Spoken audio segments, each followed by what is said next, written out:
Hey everyone, welcome back. If you're diving into crypto in 2025 and need to transfer your Chainlink tokens from Coinbase to Kraken, you're in the right spot. This quick guide will walk you through the process step by step, helping you move your assets safely and efficiently.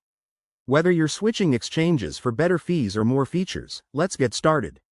First off, before you begin, make sure you have verified accounts on both Coinbase and Kraken.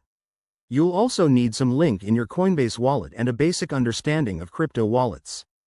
Double-check that Kraken supports link deposits, which it should by 2025. Always confirm on their site for the latest updates.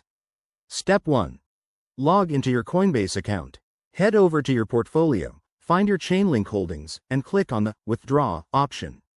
This is where the magic happens, so take your time. Step 2. Select the network for the withdrawal. Chainlink is typically on the Ethereum network, so choose ERC20 to ensure compatibility. Enter the amount you want to transfer. Remember, there might be minimum limits and network fees, so check those first. Step 3. Now, grab your Kraken deposit address. Log into Kraken, go to the Funding or Deposit section, and copy the link address.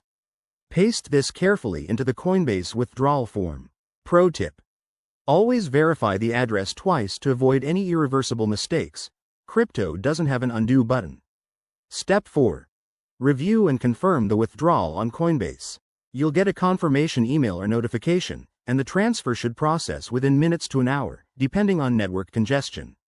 Once it's done, head back to Kraken and check your wallet to see your link arrive. If everything looks good, you're all set.